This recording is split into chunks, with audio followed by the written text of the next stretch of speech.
Ating lahat. Magandang umaga po sa ating lahat. Patuloy tayo sa pagsamba sa Panginoon sa pamamagitan ng salita ng Diyos na ating muling pag-aaralan.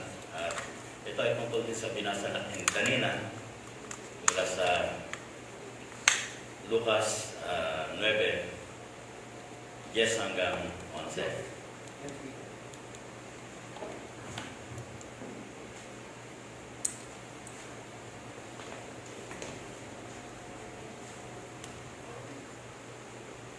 So patuloy tayo sa pag-aaral ng salita ng Diyos at makikita natin dito, kainan talaga.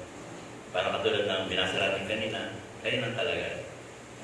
Basahin muna natin ang sulat sa Lucas 9, pero ang basahin na lang muna natin ngayon ay yung nasa 16 hanggang 17 na niya natin magsitayo para sa ating pagbasa.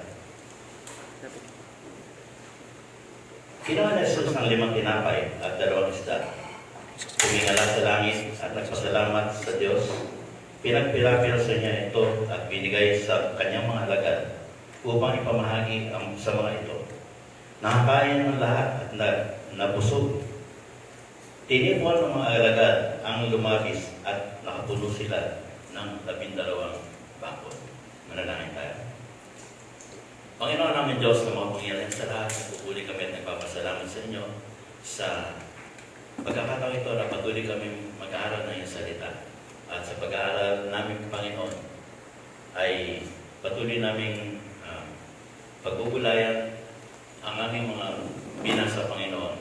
At dalangin namin sa pamamagitan nito ay patuloy na mabigyan kami ng pagpapala. Mangusap po kayo sa bawat puso namin, Panginoon, upang ang aming mapapakinggan ay hindi maagaw ng mga masasamang espiritu at ng iba pang mga alalahanin sa buhay.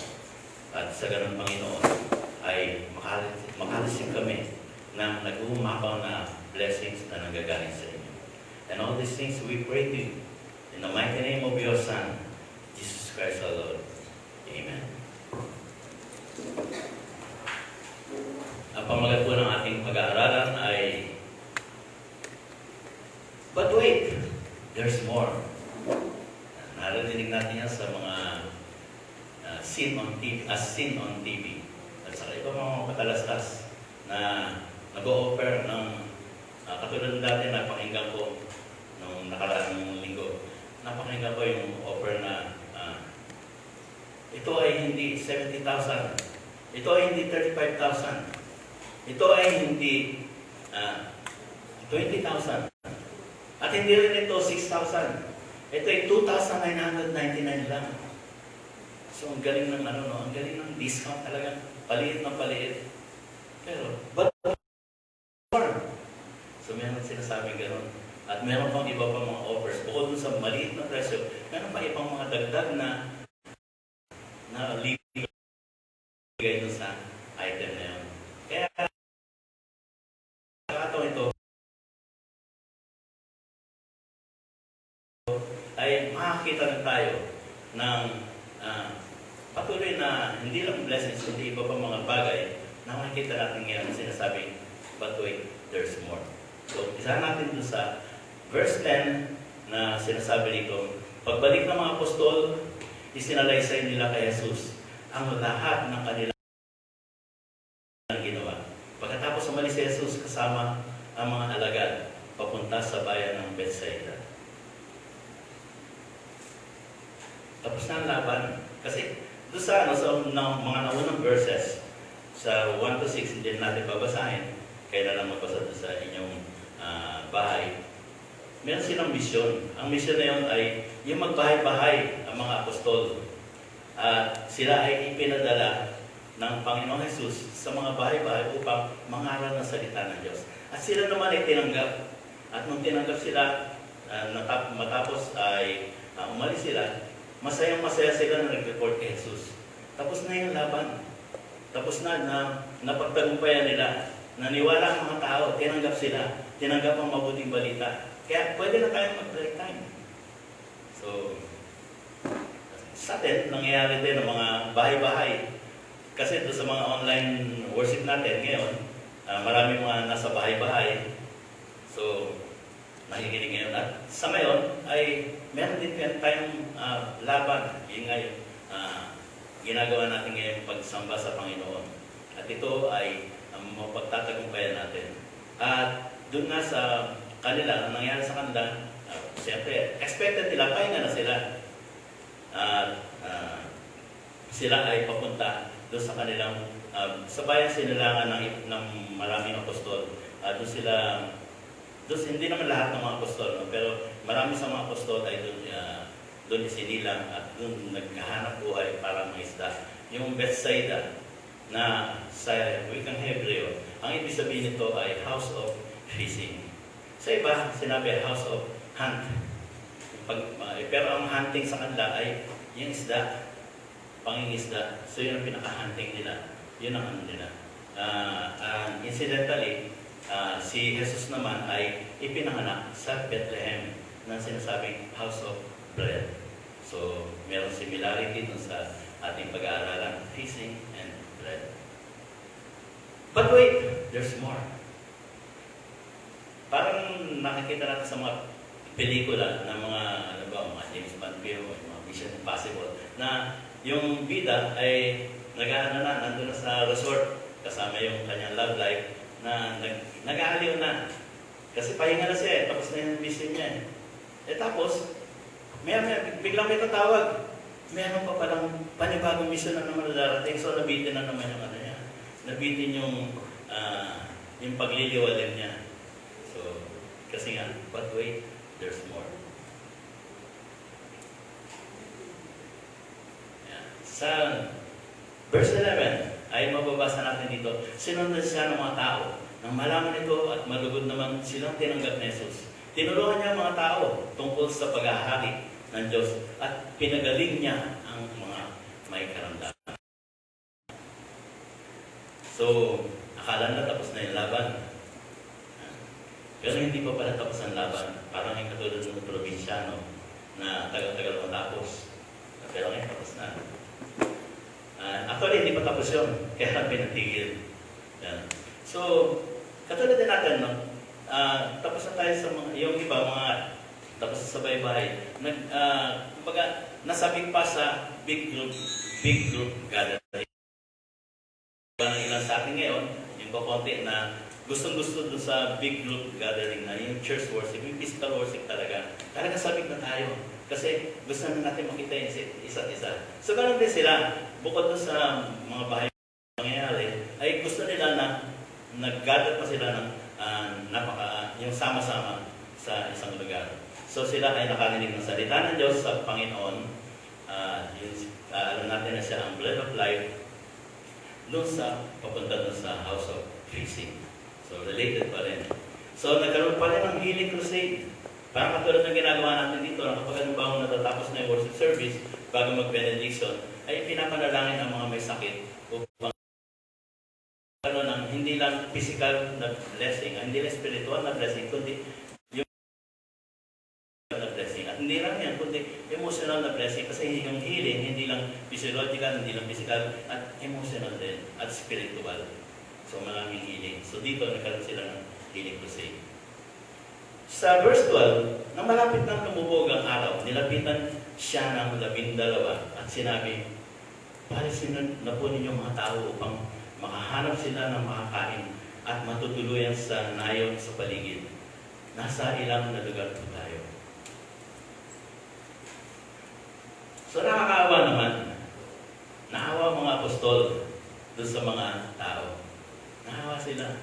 So alam naman ng mga apostol na gutom na pagod na mga tao. Pero ayaw pa nga nila umuwi. Kumbaga, nabusog na sila sa salita ng Diyos at gutom. Talagang pwede na dapat silang kumain pero hindi sila umaalis para kumain. Ando pa rin. So natutuwa nga ako dahil sa mga times na tayo ay sama-sama pa. Pagkatapos ng worship service, kahit na tanghali na yun o lumagpas na ng tanghali, hindi pa nag-aalisan yung mga tao. Chika-chika pa, nagkikwentuhan pa. Talagang kahit nagutom na, ay mas tuwan-tuwa pa rin sila na manatili upang makihalubilo sa mga tao at pagkumustahan. So, parang gano'n ang nararamdaman siguro nila. Sa verse 13, ngunit sinabi niya, kayo ang magbigay sa kanilang mga kain. Sumagot naman ang mga alagad, wala kundi 5 tinapay at 2 isda. Bibili kami ng pagkain para sa lahat ng mga taong ito.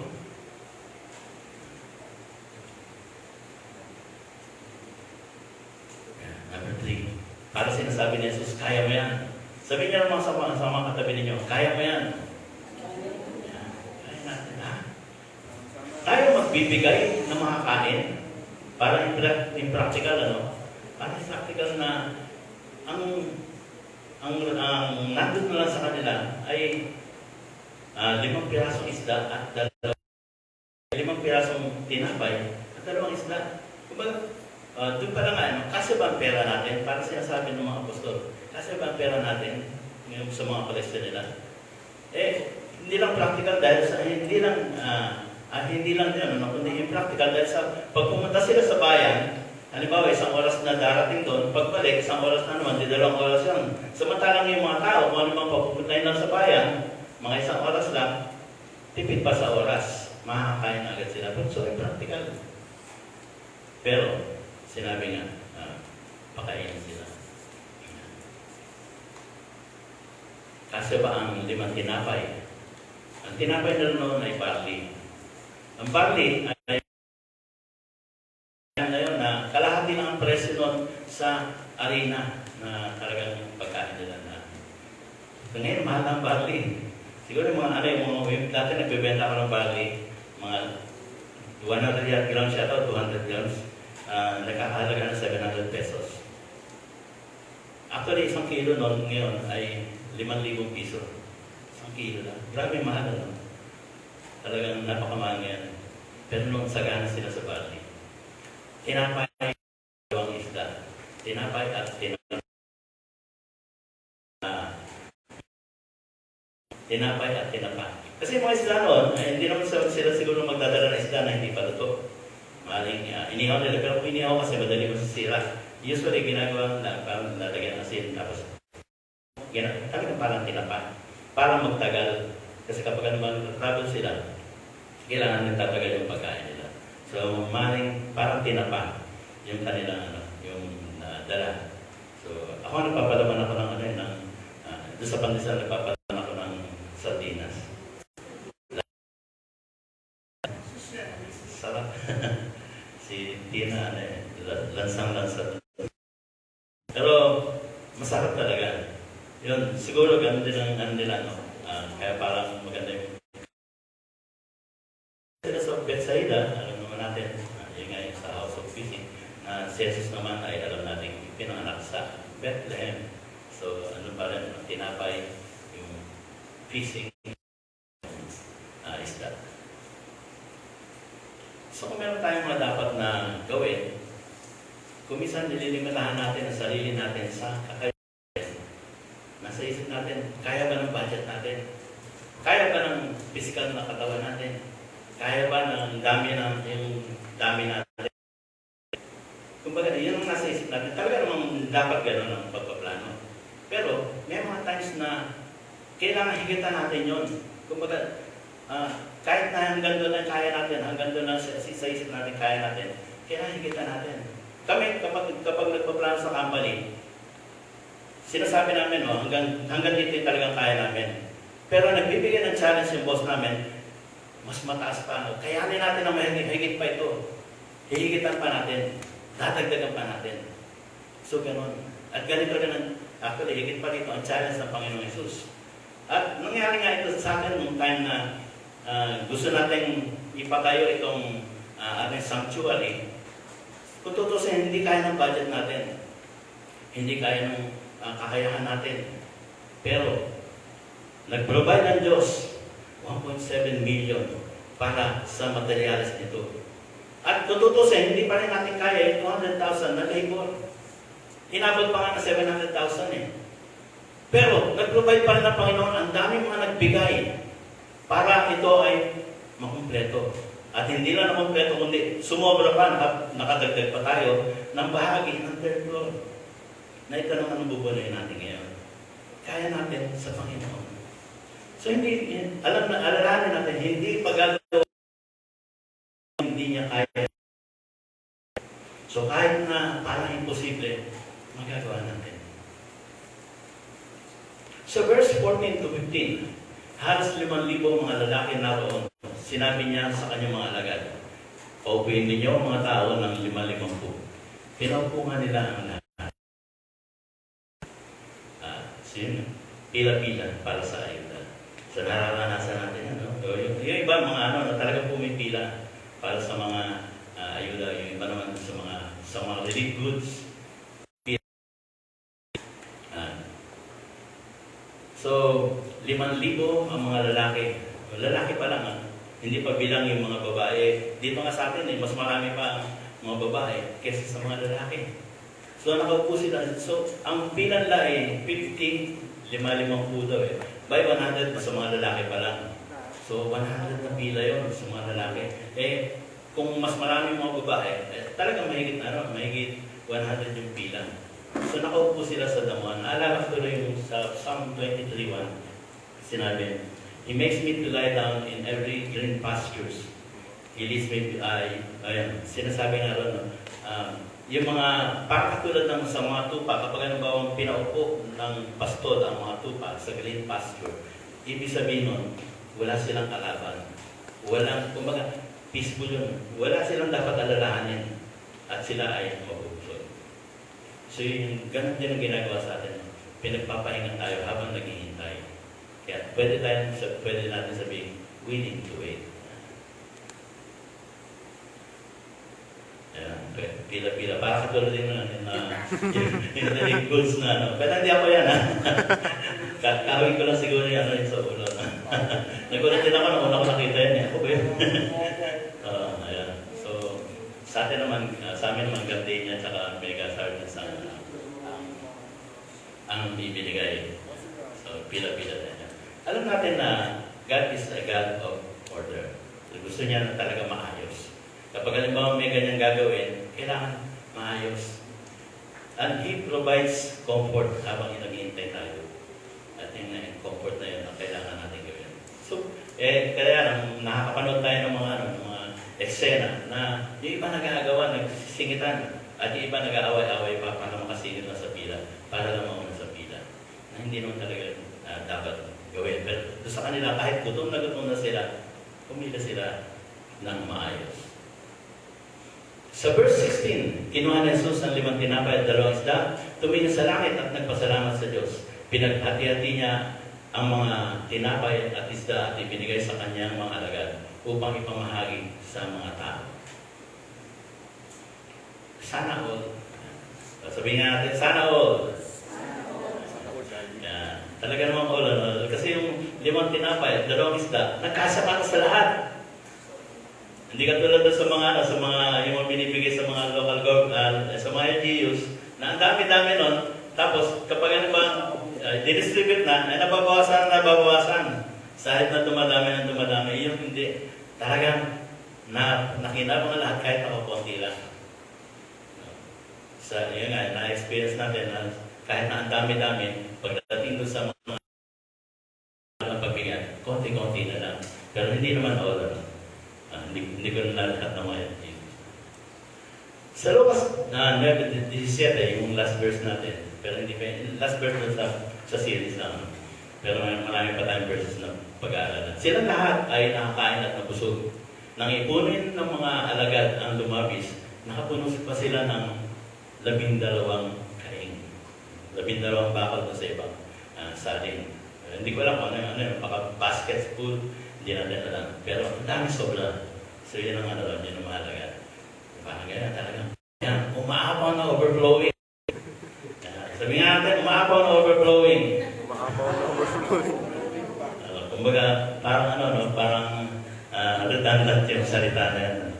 Umaapaw na overflowing. Pero talaga naman mangyayari. Sa Biblia nga, marami tayong makikita mga parang redundant, pero sinasabi niyan kung gaano talaga grabe ang talagang pinapakita doon. Umaapaw na overflowing. So magkaroon ka ng ganyang karaming pagkain ay talagang may patso tayo.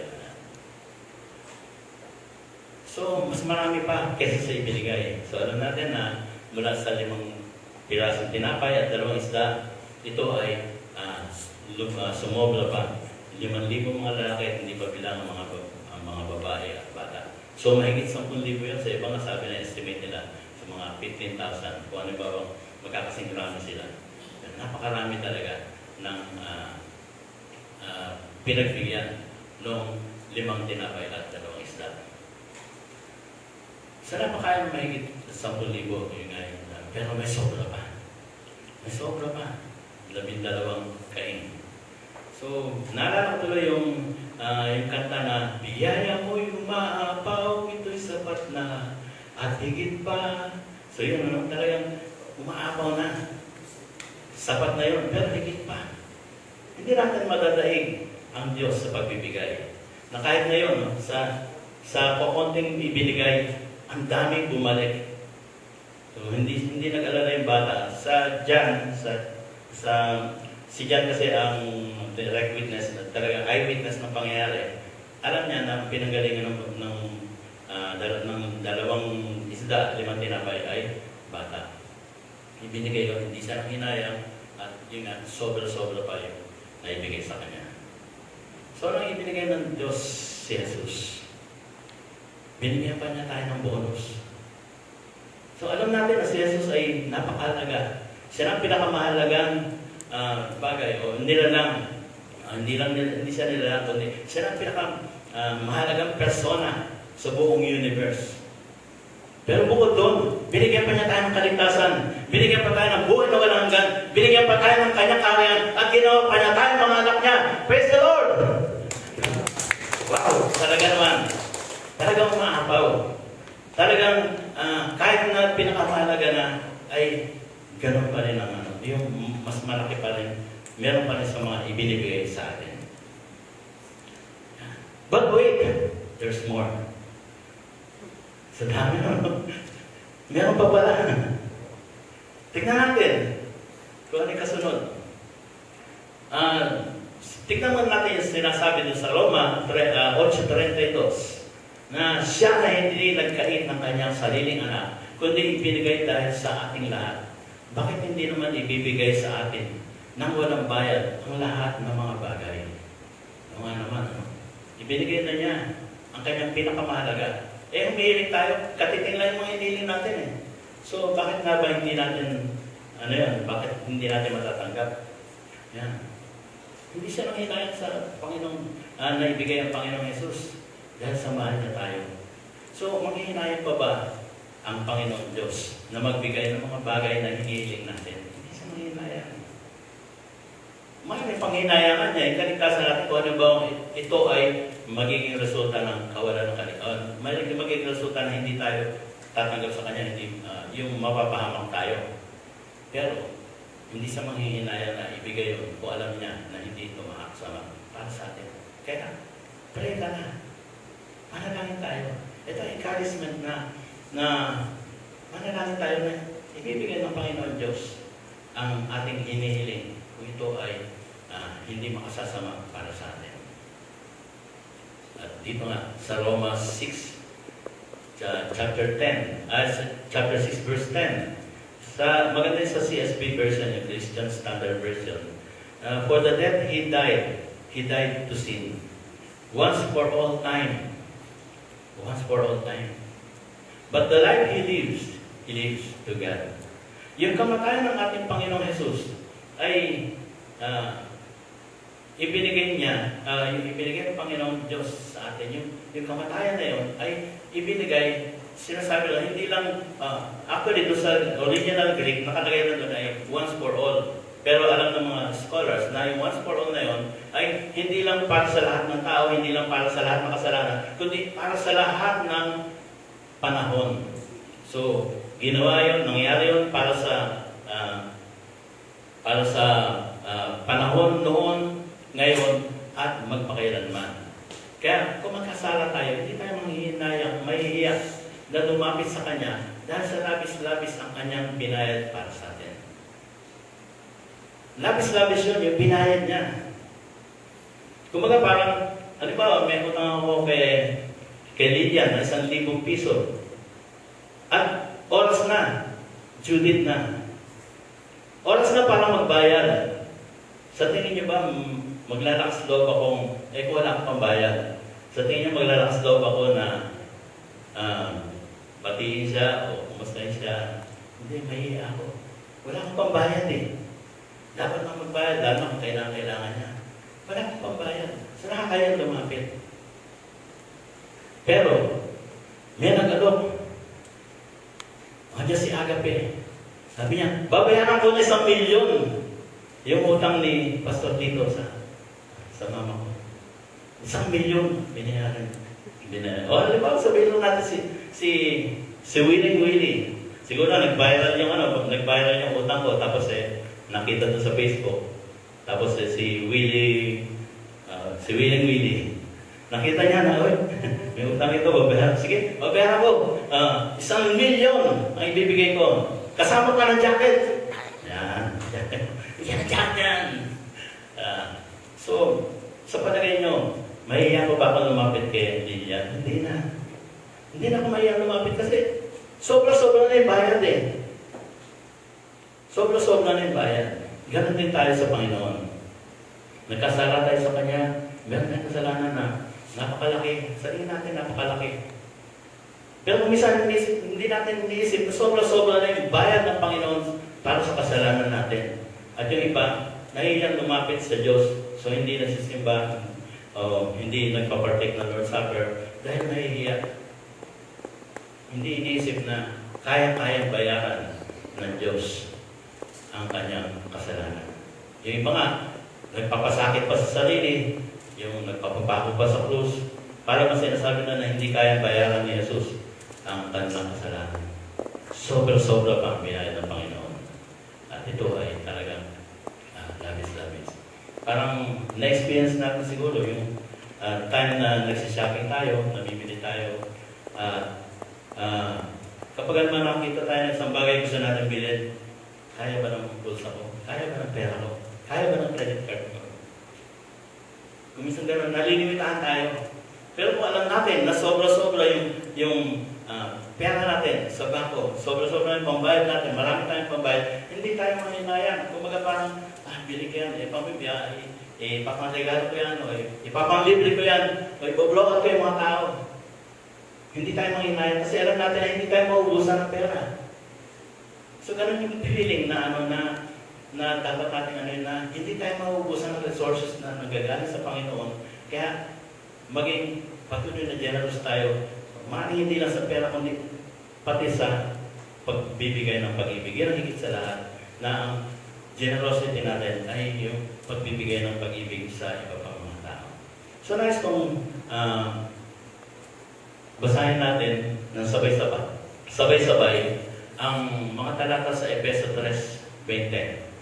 Kalagay dito, Ephesians chapter 3, verse 20. So sabay-sabay tayo.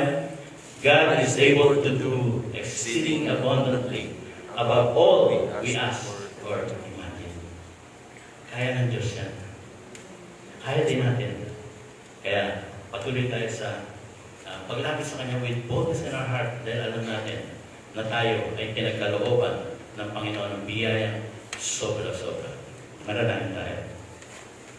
Panginoon namin Diyos ng mga Panginoon sa lahat, natupuli kami at nagpapasalamat sa inyo sa aming mga pinag-aralan. Dalangin namin, Panginoon, na sa pamamagitan ng aming pinag-aralan ito, bagamat hindi nangyayari sa amin ang mga bagay nito na yung kakaunti na pagkain ay dumami at sumobra pa para sa mga kumakain. Dalangin namin, Panginoon, na patuloy namin maramdaman ang nag-uumapaw na biyaya na nanggaling sa inyong anak na si Jesus na ibinigay niya, Panginoon, sa amin nung kami ay makasalanan pa at pinatawad niya kami ng sobra-sobra yung binili niya, Panginoon, ang aming binayaran niya ang aming mga kaluluwa ng sobra-sobra pa sa halaga sapagkat alam namin na walang makapapantay sa halaga ng dugo ng iyong anak na si Jesus. Kaya, Panginoon, patuloy po na pagpalain ninyo kami sa aming patuloy na pamumuhay at dalangin namin na lagi namin maramdaman na sobrang biyaya ninyo na kailangan namin ipamahagi din sa ibang tao.